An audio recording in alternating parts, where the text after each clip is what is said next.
Hello everyone and welcome to another lecture of PHP MySQL. Let's continue, and in this lecture I'm going to show you how to output values from the database. So we've learned how to insert any values through this form, okay? First name, last name, email, gender. And now I'm going to show you how to see and make a list or output a list of all the values that you have on your database, so we can see, or the user can see it on a web page.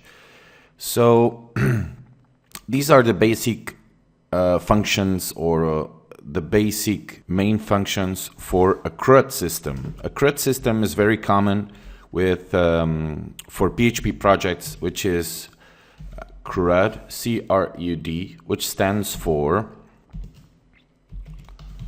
create,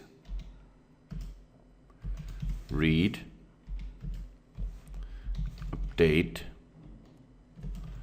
and delete values from a database. Okay, so I'm going to show you how to do all this. We already did the first one, which is insert values into the database. So create values into the database. I'm going to show you how to read, and later on how to update and delete.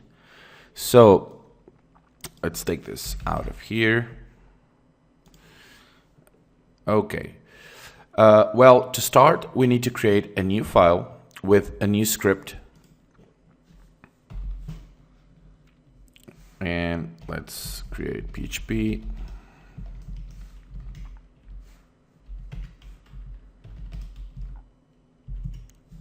Let's save this as, on your htdocs, let me save this as output.php.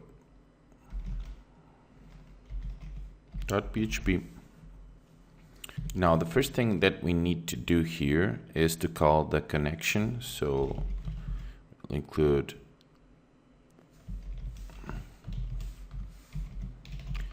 connection.php.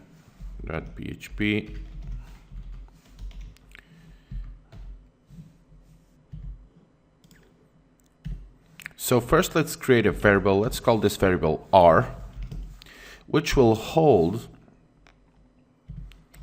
MySQLi, a query, okay, which is the select, okay, and this is a new one, select, and now asterisk symbol, which means all symbols. So we use the asterisk whenever you want to grab all the values from the database or from the column. So we want to grab first name, last name, so every one of them. Select all from, in capital letters, and now the name of the table, remember it was users, okay? So we are done with that. So here the R variable holds the query to the database, to the MySQL database, to grab all the values. Now what we want to do is show them, and to show the values on a web page we need to use the while loop.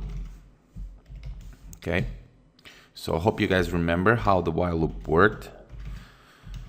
If you don't remember, you can go back where I explain how to use the while loop.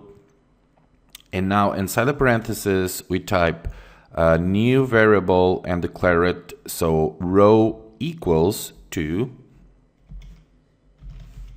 MySQLi, and this is also a new one, fetch array, parentheses again, and inside the parentheses we need a parameter, which is going to be the query. Okay, so basically the variable row holds a function which is called the MySQLi fetch array, which will return a row of the table in an array format. So we will use the while loop to return each row at a time, and to do that we also need to open curly brackets, and inside the while loop we need to, each time we return something, we want to echo out the values of the array that we are creating with this function here. Okay, so echo, and now pay attention because we now need to use the row, and since we are using an array, or we want to extract values from an array that we are creating, we need to use the square brackets. Okay, remember the array had 0 or 1 or 2 or 3 to output the values inside an array. So we now have to type the name of the field that you want to get. Okay, remember we had the field first name, last name, email, and password. So here's where you're going to type it. Okay, so I want to get first, or I want to show first name. Okay, and I also want to show, let's say, let's give it a slash here and concatenate again.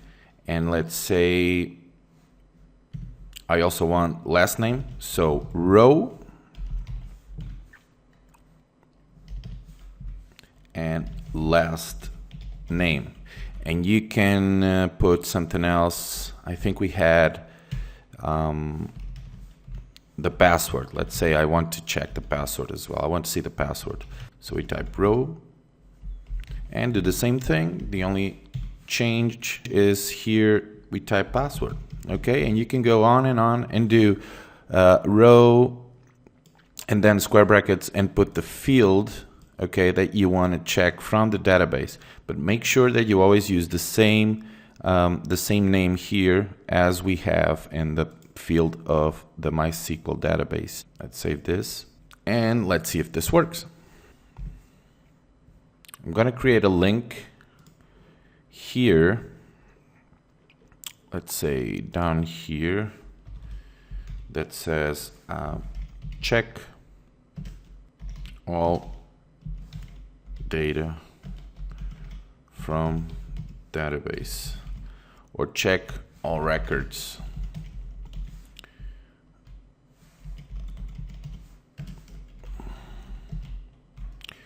And now I want to make this a link.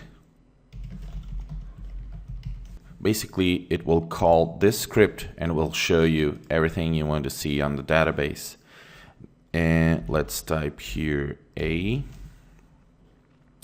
And obviously here we just need to put output.php and save this. Okay, I think we are done.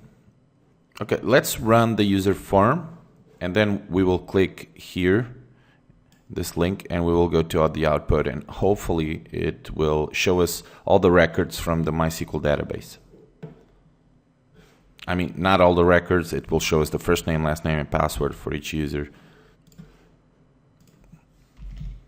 User form, PHP, okay, and here it is. Check all current records from database. Click there. Okay, so we have a warning, MySQL query expects 2 parameters. Okay, I forgot to type here. Okay, here we need to put the DBC, which is the connection, and comma. Okay, remember that we need to put this connection inside the query. It's the first parameter, and the second parameter is the select all from users. So save this. Let's try to run it again. Okay, let's go back, click here, and there it is. Awesome. So Victor 1, Bastos 1. Okay, it's a little bit, it's not very presentable, so let me put here. I'm going to show you how to solve this. Here we type another echo, and we will type, you can put here the line break, so you can separate the records for each user. Okay, so let's go back, and if we click check all records, there it is. Okay, Victor 1, Joe, Smith, and Smith. Okay, so you can, obviously with a little HTML, you can create a table so the records can look more presentable to the user. Okay, but this is how we basically can extract all the record or any record from the database and show it to the user. Okay, now for security reasons, you should always use the MySQL close function. Okay, which basically after running a script, it will close the connection. And for security reasons, this is very important that you use whenever you create a script or a connection to the database.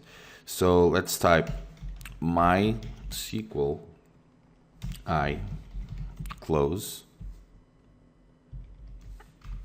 and here we type dbc. Okay, save this, and let's try it once again.